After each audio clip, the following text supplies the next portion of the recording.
कच्चे तेल की कीमतें इन दिनों लगातार दबाव में है और बाजार 2 सालों की सबसे लंबी गिरावट की तरफ बढ़ रहा है। यह एक ऐसी स्थिति है जहां वैश्विक सप्लाई, राजनीतिक घटनाक्रम और बड़े उत्पादक देशों के फैसले तीनों एक साथ कीमतों को नीचे की ओर खींच रहे हैं।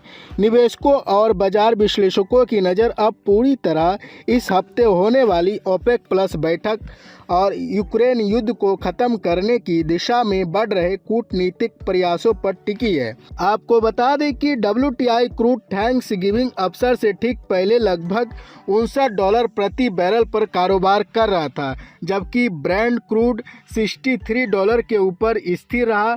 नवंबर लगातार चौथा महीना है जब अमेरिकी क्रूड फिसला है और यह 2023 की पहली तिमाही के बाद की सबसे लंबी कमजोरी मानी जा रही है। वजह साफ है, कच्चे तेल की वैश्विक मांग में सुस्ती और सप्लाई बढ़ाने की संभावना। बता दें कि ओपेक प्लस देश रविवार को वर्चुअल बैठक करने वाले हैं और अब तक के संकेत बता रहे हैं कि संगठन 2026 की शुरुआत तक उत्पादन बढ़ोतरी रोकने की मौजूदा योजना पर कायम रहेगा।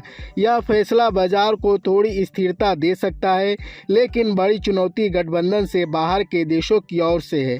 अमेरिका, ब्राज़ील और कनाडा जैसे देशों में उत्पादन बढ़ रहा है, जिससे के चलते बाजार में अतिरिक्त सप्लाई की चिंता बढ़ गई है। वहीं JP मॉर्गन के मुताबिक अगले साल बाजार को रोजाना करीब 28 लाख बैरल की अतिरिक्त आपूर्ति का सामना करना पड़ सकता है, जबकि 2027 में यह स्तर 27 लाख बैरल पर बना रह सकता है। यही वजह है कि अमेरिकी क्रूड इस साल अब तक लगभग 18% गिर चुका है। इधर यूक्रेन युद्ध भी तेल की कीमतों पर निर्णायक असर डाल रहा है।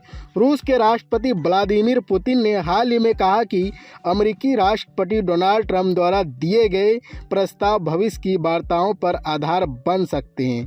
इससे संकेत मिलता है कि दोनों पक्ष बातचीत की दिशा में आगे बढ़ सकते हैं। अमेरिका के विशेष दूत स्टीव विटकॉक के अगले सप्ताह मॉस्को जाने की उम्मीद है, जो इस पूरे घटनाक्रम को और अहम बना देता है। अगर यूक्रेन संघर्ष में नरमी आती है और पश्चिमी प्रतिबंधों में ढील मिलती है, तो रूस का तेल उत्पादन फिर से बड़े पैमाने पर चीन, भारत और तुर्की जैसे देशों के लिए उपलब्ध हो सकता है।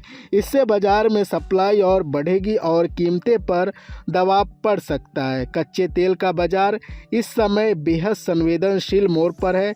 आने वाले कुछ हफ्ते तय करेंगे कि मौजूदा गिरावट थमेगी या फिर ओपेक प्लस भू राजनीतिक घटनाओं और सप्लाई फैक्टरों के चलते नई दिशा लेगी।